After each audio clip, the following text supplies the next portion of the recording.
बिल्कुल सुरभि, देखिए जब भी युद्ध होता है, और ये अमेरिका का इतिहास आज से नहीं है, ये शुरू से है। हम्म। चाहे आप कोई कंट्री उठा के देख लीजिए, आप क्यूबा उठा के देख लीजिए, आप एल साल्वाडोर वेनेजुएला पे आके ये चीज खत्म हुई है, अभी उसके बाद ईरान कर दिया। हम्म। तो ये अमेरिका का बार बार प्रेसिडेंट दर प्रेसिडेंट का एक इतिहास रहा है कि हमें उन एरियाज को, उन कंट्रीज को कंट्रोल करना है हम्म। जहां पर उनको ऑयल एंड गैस दिखती है। और अब क्योंकि जो सिचुएशन थी रशिया के साथ, तो कोल्ड वॉर, वर्ल्ड वॉर 2 के बाद से ही शुरू हो गई थी, और चाइना जिस हिसाब से आ रहा है और भारत जो एक स्थिति बना के चल रहा है, तो अमेरिका को एक बाइपोलर और शायद यूनिपोलर वर्ल्ड की आदत थी।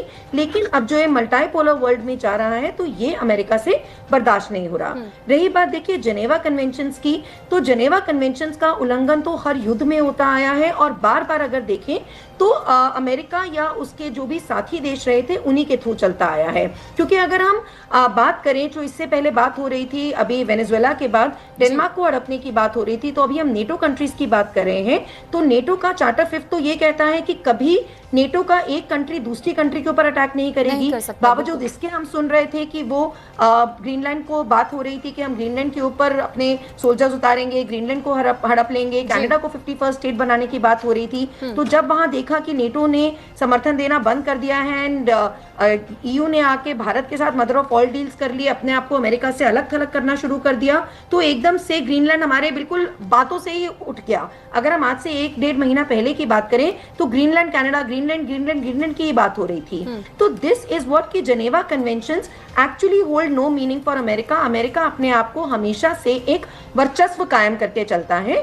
तो भरत सर, मैं आपका बहुत ज़्यादा रिस्पेक्ट करती हूँ, लेकिन और आपकी सारी बातों को भी मैं हमेशा आपकी जो आइडियोलॉजी है उसको भी बहुत लाइक करती हूँ, लेकिन जो ये बात आपने कही कि अमेरिका को थ्रेट था और जो मिडिल ईस्ट कंट्रीज थी उनको थ्रेट था कि ईरान खा जाएगा, with all due respect to you sir, देखिए ये तो तुलसी कबाड़ आपके वहाँ की इंटेलिजेंस की स्टेटमेंट है, मेरे यहाँ की नहीं है।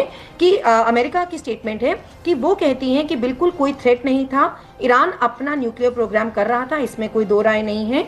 नॉर्थ कोरिया ने भी किया था, उसको नहीं रोक पाया अमेरिका। इजराइल के पास भी जो बातचीत होती है, पाकिस्तान के पास क्या उसका लॉजिक है, पाकिस्तान को क्यों भारत के उसी महीने में, भारत के कुछ दिन बाद ही उनका न्यूक्लियर प्रोग्राम हो गया। अमेरिका की आंखों के नीचे ऐसे कौन से रिसोर्सेज थे अमेरिका के पास। तो अमेरिका की ये जो डायकोटमी है कि जहां उनको सूट करता है वो करेंगे, ऐसा देखिए फॉरएवर नहीं चलता रहता। ध्रुव कटोच सर की बात के साथ मैं इसमें अग्री करूंगी कि ये एक चेंजिंग वर्ल्ड ऑर्डर है। ये स्थिति आती है हर 90 से 100 साल के बीच में, और कोई ना कोई कैटलिस्ट प्रूव होता है। तो may be this is the beginning of the end of the American hegemony.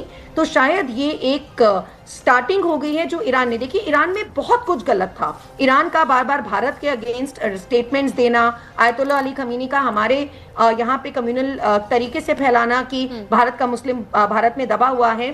तो मैं ये मानूंगी कि भारत का मुस्लिम बहुत समझदार है। जब वहाँ शिया मुस्लिम उठा, और पाकिस्तान में हमने देखा भी कि आयतुल्लाह अली खमीनी के बाद वहाँ की एम्बेसी पे जो हाल हुआ और वहाँ पे मारे भी गए लोग, भारत ने बड़ी शांतिपूर्वक तरीके से उस चीज़ को किया कि मिसाइल्स के ऊपर तक ईरान ने लिख के दिया कि we are thankful to India and Indians. तो ये एक भारत की एक स्ट्रैटेजी रही है, एक तरीका रहा है, जो अब शायद और एक बहुत ज़्यादा तरीके से आ रहा है। तो इस चीज़ को मानना कि हमारी यहाँ झुकाव है या वहाँ झुकाव है, दिस आई वुड से बहुत राइट स्ट्रैटेजी भारत इस समय कर रहा है कि अपने आप को नॉन अलाइन रखता है, और नॉन अलाइन से ही हम आगे बात कर सकते हैं। और सबसे एंड में बस ये बोलूंगी कि कहाँ रुकेगा, देखिए वर्ल्ड को इसकी खामियाजा अभी ही भुगतना पड़ रहा है।